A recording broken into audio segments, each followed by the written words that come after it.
Dunubakum wa may yuti'illaha wa rasulahu faqad faza fawzan 'azima. Wa qala asdaqul qailin ya ayyuhalladzina amanu taqullaha haqqa tuqatih wa la tamutunna illa wa antum muslimun. Fa inna asdaqal hadits kitabullah wa khairal hadi hadi Muhammadin sallallahu alaihi wasallam wa syarral umuri muhdatsatuha wa kullu muhdatsatin bid'ah wa kullu bid'atin dhalalah wa kullu dhalalatin finnar. Ma'asyiral muslimin muslimat, as'adakumullah. Pertama, marilah kita memanjatkan puja dan puji syukur kehadirat Allah yang mana telah melimpahkan rahmah dan inayahnya, memberikan kesempatan bagi kita untuk bersama-sama kita bertafakuh fiddin dalam rangka meningkatkan keimanan dan ketakwaan kita, dan tak kurang lagi meningkatkan pengetahuan kita terhadap syariat yang diajarkan oleh ajaran ini, sehingga ajaran kita menuju suatu kesempurnaannya insyaallah. Salam dan salawat marilah kita sampaikan pada junjungan kita Nabi Rahmah Muhammad bin Abdullah An-Nabiyul Amin wa Imamul Mursalin, yang mana beliau diutus oleh Allah semata-mata untuk menyampaikan risalah Allah ke tengah kehidupan ini, dan mudah-mudahan kita senantiasa ditakdirkan oleh Allah untuk menjadi para pengikut beliau yang setia hingga akhir hayat kita. Ma'asyiral muslimin, as'adakumullah, ikhwati fillah. Kemarin kita sampai pada hadis yang ke-7, yaitu man adraka minas subhi rak'atan qabla an tatlu'us syams faqad adraka subh.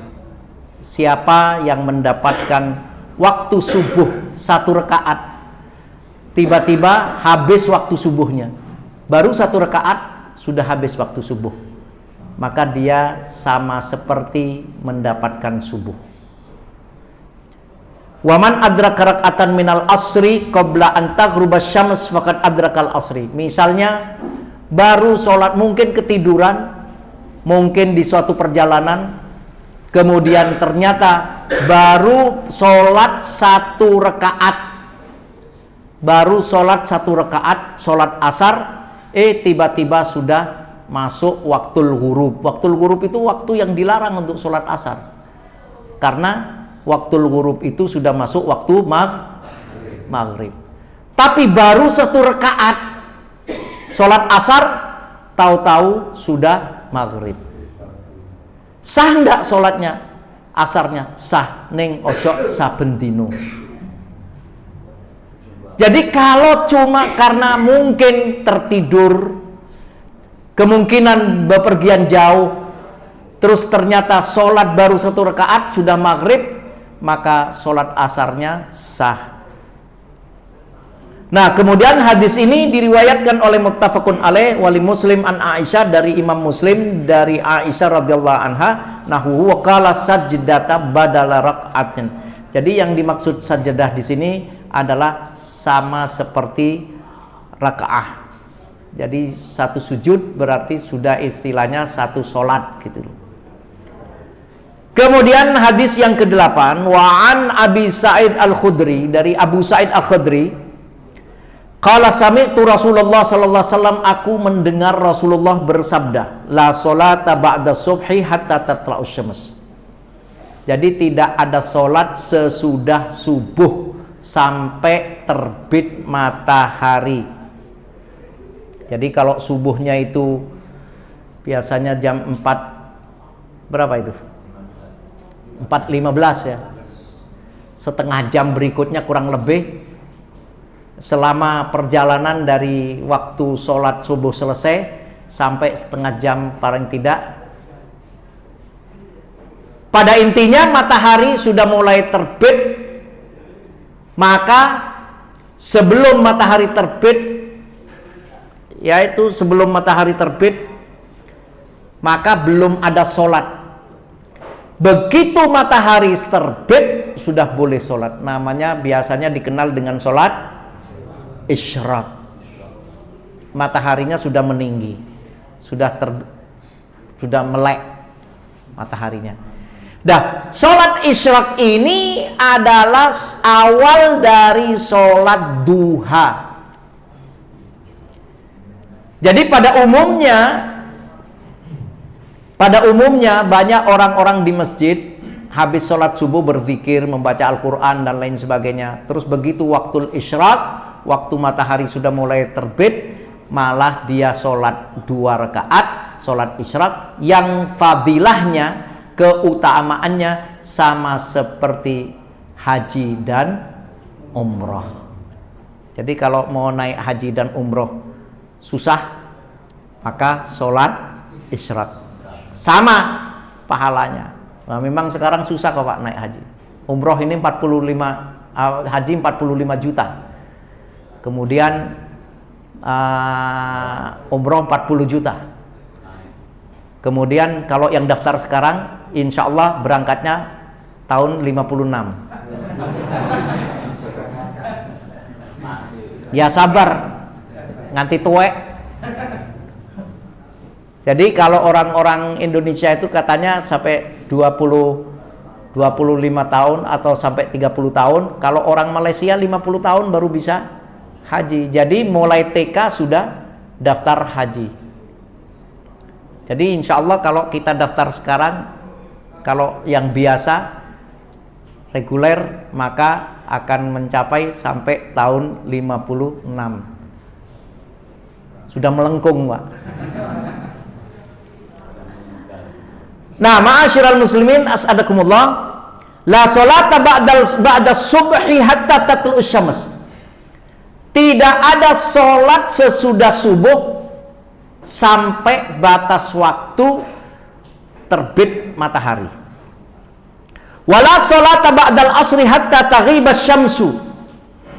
Tidak ada sholat sesudah asar sampai matahari itu telah terbenam, telah taghib, hatta taghib. Taghib itu sudah mulai mau tenggelam huruf, makanya disebut maghrib. Maghrib itu artinya tenggelam, mataharinya udah tenggelam. Lah kalau matahari tenggelam masih ada warna kemerahan, itu masih maghrib. Tapi kalau sudah matahari tenggelam, sudah tidak ada warna merah, itu sudah waktu isya. Biasanya kalau sudah ada buka bersama, nganti peteng agak sholat maghrib. Terus maghribnya kemana? Wallahu alam bisawab. Nah, ma'asyiral muslimin, hadis ini diriwayatkan oleh muttafaqun alaih, walafdu Muslim, lafadznya dari Imam Muslim, la sholata ba'dal fajri. Al-fajri itu, sholat fajri itu adalah sholat subuh. Yang dimaksud sholat fajr itu sholat subuh. Sholat subuh. Jadi kalau saya tanya, aina tusallil fajra, di mana kamu sholat fajar? Fil masjid. Saya sholat fajar di masjid. Jadi ada nama-nama sholat yang mempunyai nama 2, sholatus subhi wa sholatul fajr. Namanya 2, sholat fajar atau sholat subuh. Kemudian kalau sholat asar namanya sholat asar dan sholat wusta. Kemarin sudah saya sampaikan. Kalau sholat isya, sholat atamah. Jadi nama sholat subuh, fajar, kemudian sholat asar, wusta, sholat isya, dan atamah. Bedanya apa sholat isya dan atamah? Kalau sholat isya itu dilakukan tepat waktu, kalau atamah itu agak lebih malam.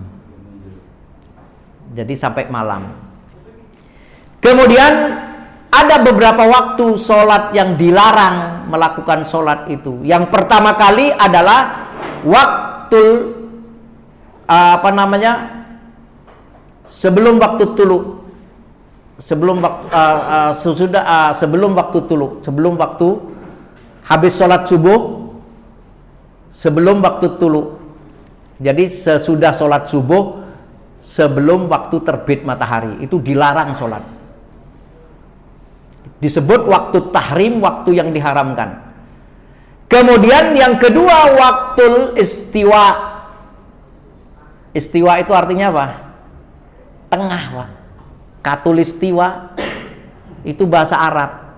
Khotul istiwa. Khotun itu garis, istiwa artinya tengah. Khotul istiwa, tapi karena di Indonesia kan menjadi katulistiwa. Sakinah di Indonesia kan menjadi Sukino. Iya. Banyak namanya. Jadi khotul istiwa artinya garis tengah. Waktul istiwa adalah waktu matahari di tengah. Tandanya seperti apa waktu matahari di tengah? Apabila kita menancapkan sebuah lidi atau seujung pensil, maka tidak akan terlihat bayangan pada lidi tersebut atau pada pensil itu. Tidak ada bayangan. Jadi itu waktu matahari di tengah. Dilarang sholat apapun. Sholat apapun dilarang. Termasuk sholat jenazah dilarang. Menunggu sampai waktu selesai. Sampai miring waktunya. Kemudian waktul ghurub.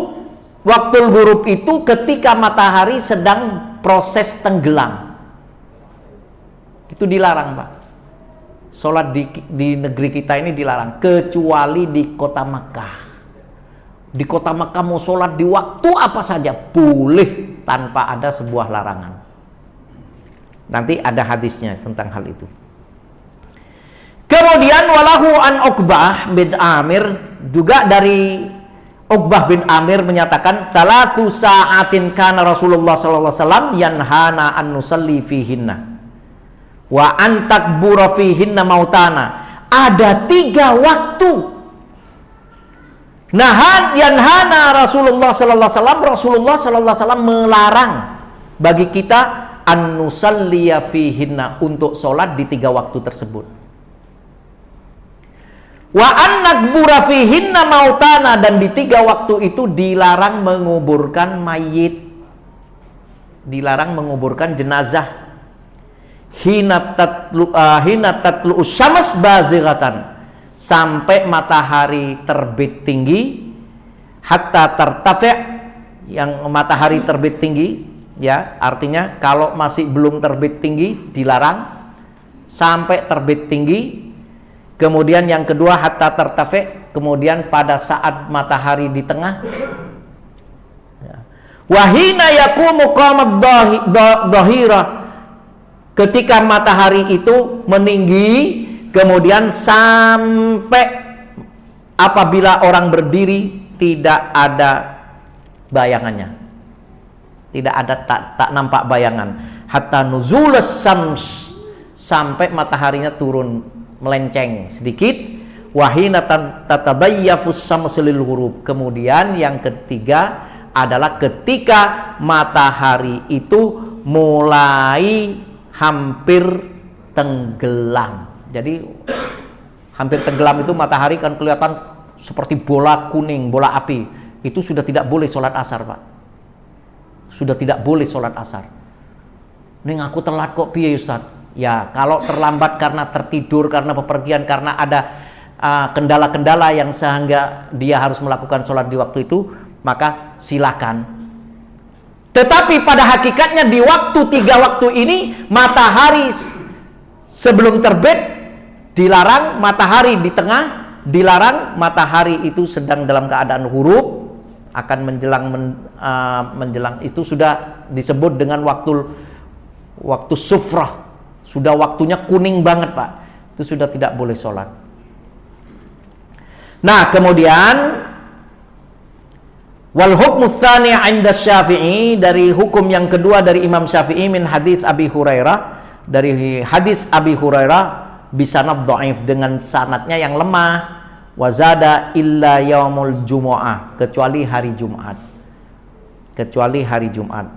Tapi hadisnya lemah yang menyatakan itu. Tidak kuat. Wa kadzali Abi Dawud an Abi Qatadah nahuhu, dan juga dari Abi Dawud dan Abi Qatadah. Kemudian, nah ini tadi larangan waktu itu 3 waktu yang dilarang untuk sholat. Tapi dalam hadis yang ke-9 disebutkan wa an Jubair bin Mut'im, dari Jubair bin Mut'im, ia berkata, qala Rasulullah sallallahu alaihi wasallam, berkatalah Rasulullah sallallahu alaihi wasallam, ya bani Abdi Manaf, wahai anak turun Abdi Manaf, la tamna'u ahadan tafa bihadzal bait wa shalla ayyata sa'atin sya'a min lailin aw nahar. Wahai bani Abdi Manaf, jangan kalian melarang seseorang untuk tawaf di rumah ini, maksudnya di Ka'bah ini, wa shalla ayyata salat ayyatin sa'a, atau solat apa saja, solat sunnah, solat apapun jangan dilarang, min lailin aw nahar, baik itu malam ataupun siang, itu tidak boleh dilarang. Jadi kalau di Mekah di semua waktu itu boleh, di semua waktu boleh. Karena apa? Kita tidak akan terus-terusan hidup di sana, kan kita berhaji atau berumroh. Nah, kemudian hadis ini diriwayatkan oleh 5 perawi dan disahkan oleh At-Tirmidzi dan Ibnu Hibban. Sudah paham ya tentang 3 larangan di sholat itu. Jadi kalau sholat subuh ketiduran, bangun jam 6, setengah 6, bangun setengah 6, padahal subuhnya udah lewat. Terus piye Ustaz? Apa ora sholat? Sholat. Yang namanya ketiduran, asalkan ndak tidur, nah itu ketiduran, dan tidak setiap hari. Tidak setiap hari. Jadi kalau sholatnya setiap hari jam 6, setiap hari subuhnya jam 6, sholat apa ini? Sholatnya sudah ditutul pitik, kayak sholat, wah ketimbang ra sholat Ustaz, ketimbang ra sholat apa cedak masjid, ketimbang ra sholat, kan nemen gitu loh. Nah, nemen. Sholat asar duduk dulu, santai dulu, sampai waktu sufrah, waktunya sampai menguning. Agak sholat, oh iya ding, tiap hari oh iya ding. Nah itu namanya dia itu sholat, tapi sholatnya itu justru menyebabkan dia masuk neraka. Fawailun lil musallin, neraka bagi orang yang sholat. Alladzina hum an sholatihim sahun, yaitu orang yang lalai dalam mengatur waktunya, lalai dalam mengatur tata caranya, maka sholatnya tidaklah membawa keuntungan, tetapi justru sholatnya mendapatkan neraka wail. Na'udzubillah min dzalik. Jadi ada orang sholat tapi sholatnya tidak terima. Makanya ini cerita Tolhah Al-Ansari. Tolhah Al-Ansari ini punya kebun rindang sekali. Yang namanya kebun rindang itu sudah indah, rindang penuh dengan pepohonan. Akhirnya suatu ketika dia ingin menikmati sholat di dalam kebunnya. Ingin menikmati sholat di dalam kebunnya. Akhirnya dia sholat di dalam kebunnya. Pada saat sholat itu ternyata ada seekor burung tanak kalat min husnin ilal aksan, terbang dari dari satu ranting ke ranting yang lain. Akhirnya apa? Wa ta'allaqat ainahu, kedua mata daripada Tolhah bin Al-Ansari ini melihat burung itu. Wah, sholat malah lihat burung. Hatta nasya kam sholat, sampai dia lupa berapa rakaat sholat, sampai lupa. Ini akhirnya apa? Akhirnya nangis Pak. Tolhah bin Zubair ini, Tolhah bin Al-Ansari ini nangis Pak. Kalau kita lali sholat orang nangis, lali sholat mikirin, waduh sesuk bayaran kredit sepeda motorku. Wah, bayangannya kesana kemari. Akurat duit 500 Akhirnya apa? Dia lupa berapa rakaat dia sholat. Walah tutup saja dengan sujud sahwi. Bukan persoalan sujud sahwinya, tetapi betapa kok begitu. Akhirnya Tolha Al-Ansari itu datang kepada Rasulullah nangis. Ya Rasulullah, sesungguhnya aku ini sholat di kebunku, aku tergoda oleh seekor burung yang terbang merayu. Akhirnya aku lupa berapa rakaat aku sholat. Kenapa lupa, Pak? Rakaatnya kenapa bisa dilupakan? Karena dia sholat di kebun. Akhirnya ya jelas kebun itu tidak bisa menolak datangnya burung. Akhirnya kebun itu diserahkan kepada Rasulullah. Ya Rasulullah, ini kebunku ambil, serahkan kepada kepentingan kaum muslimin. Wis, buat sedekah saja sudah. Aku minta kepada Allah supaya aku diampuni dari dosa-dosaku karena seekor burung tadi. Jadi kalau bapak-bapak mikiri arisan, wis tinggalkan aja arisannya, kayak wong. Nah ini Tolha. Jadi kadang-kadang kita sholat itu kehilangan rasa takhasyuk, kehusyukan kita hilang. Maka oleh karena itu sholat ini sangat penting sekali. Jadi jangan sampai menyia-nyiakan sholat. Sampai Imam Abu Hurairah menyatakan, innar rajula yasjuda sittina sanah. Ada satu orang sholat selama 60 tahun. Walam tuqbal minhu sholatun. Dan selama 60 tahun dia itu sholat, tapi tidak ada satu sholat pun yang diterima. Ini orang hidup di masa Rasul, Pak. Orang hidup di masa sahabat. 60 tahun sholat, tapi 60 dari sholatnya selama 60 tahun itu tidak ada satu sholat pun yang diterima. Coba bayangkan, orang yang hidup di masa Rasul. Akhirnya ditanya, kaifadat, bagaimana hal itu bisa terjadi wahai Abu Hurairah?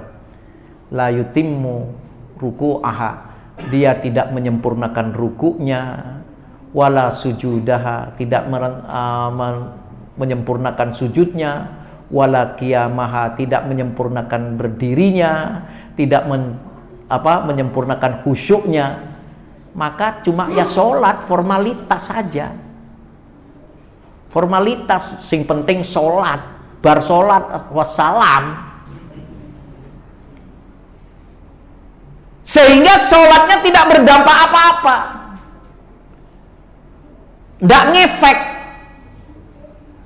Nyatanya sekarang ini banyak orang sholat, tapi sholatnya gimana coba? Si ngelakukan huwak, lucon-lucon. Sekarang ini banyak, Pak. Wah, ini sekarang ini lagi sensitif-sensitifnya orang-orang ini. Kesentil sidik, hukum. Sholatnya mana?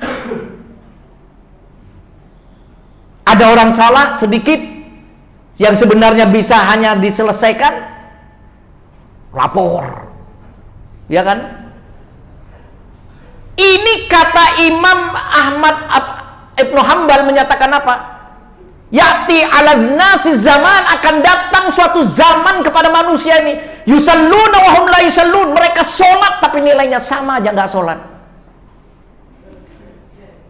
La'alla hadzal yaum, la'alla, jangan-jangan inilah ta'khawwafu la'alla hadzal zaman, kata. Aku betul-betul khawatir jangan-jangan di zaman ini, padahal zaman Imam Ahmad bin Hanbal itu umurnya perjalanan Islam baru 700 atau 800 tahun itu. Jadi jarak antara Nabi ke Imam Ahmad Ibnu Hanbal, Imam Ahmad itu kan baru 700. Nah sekarang ini jarak antara baginda Nabi kepada kita berapa? 1450 tahun lebih. Apa sholat kita sudah sempurna? Nah ini kita, maka oleh sebab itu hati-hati dengan sholat ini. Sampai-sampai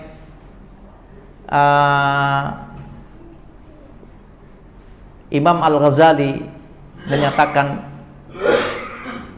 bahwa ada orang yang sujud, dengan satu sujud tapi sujudnya mengandung dosa. Seandainya sujudnya saja itu, dosa sujudnya dibagi kepada seluruh penduduk negeri ini, la halaku, maka seluruh penduduk negeri ini akan hancur. Dosa sujud seseorang. Jangan-jangan ini sekarang kocar kacir nih kehidupan ini karena dosa sujudnya banyak orang ini. Betul ini. Apa kata Imam ketika ditanya Imam Al-Ghazali, kenapa kok bisa begitu? Iya. Yasjudu baina yaday maula. Dia sujud di hadapan Tuhannya. Wan saqala qalbuhu bil lahwi wal ma'asi wadh-dhunub wa hubbud dunya. Karena apa? Dia sujud tapi hatinya sibuk dengan permainan-permainan kehidupan ini, sibuk dengan maksiatnya, sibuk dengan dosa, sibuk dengan cinta dunia. Ya sekarang ini kan, makanya amburadul sekarang kehidupan ini. Jadi ya paling tidak kita mempelajari seperti ini memperbaiki, Pak. Jadi sholat itu betul-betul takhasyuk. Kalau umpamanya ada satu orang yang ditanya tentang sholat, kok bisa kamu khusyuk dalam sholat, kenapa? Ada seorang sahabat ditanya, dia itu kalau sholat itu seolah-olah berdiri di atas jembatan rambut yang terbelah 7. Sebelah kanan surga, sebelah kiri neraka, kemudian di depan adalah kiblat, yang di belakang itu malaikat maut sedang menarik-narik. Dia bisa nangis sholat. Awake dhewe sholat Allahu Akbar. Mikir, waduh udan. Memehan ki, wah sandalku piye? Banjir lho ngarep. Wah, keli wis. Maka Imam An-Nawawi menyatakan tentang takhasyuk ini, al-khusyuk bimanzilatir ra'si minal badan. Khusyuk itu sama seperti kedudukannya kepala dengan badan. Badan tanpa kepala maka batilah badan. Sholat tanpa khusyuk maka matilah sholatnya. Apa yang dimaksud dengan khusyuk? Istihdharul qalbi, menghadirkan hati. Ketika sholat Allahu Akbar, hatinya hadir. Jadi kita sedang berdialog dengan yang maha besar, sedang menghadapi Allah subhanahu wa ta'ala. Setelah kita sempurnakan wudhu kita, setelah kita sempurnakan berdiri kita, setelah kita sempurnakan segala yang harus kita lakukan dalam saat sholat, kemudian waktunya dan lain sebagainya sudah sempurna, itu artinya bahwa kita sudah harus menghadirkan hati. Hatinya hadir. Jangan sholat Allahu Akbar hatinya ngelayap nyang dindi. Sholat mikiri memehan, sholat mikiri waduh warungku raineng sing jogo ya. Ini yang pertama. Yang kedua, kata Imam An-Nawawi bahwa yang namanya khusyuk itu syuhudul agli. Syuhudul agli artinya apa? Akalnya ikut bersaksi. Bersaksi bahwa kita ini sedang dalam keadaan sholat. Bersaksi dengan cara apa? Kita faham dengan apa yang kita ucapkan. Allahu Akbar, Sami Allahu liman hamidah, Rabbana lakal hamdu. Ki kudu mudeng, harus paham. Syuhudul agli, akalnya menyaksikan. Sehingga apa? Ketika kita menyatakan Sami Allahu liman hamidah, semoga Allah mendengarkan para hambanya yang memujinya. Kemudian itu syuhudul agl, paham dengan yang kita ucapkan. Kemudian khudu'ul jawareh. Khudu'ul jawareh artinya apa? Tunduk anggota badan. Tunduk Allahu Akbar. Jangan lihat atas, jangan delokon. Wah subhanallah malikul kudus. Moco ini. Jadi khudu'ul jawareh itu khudu'.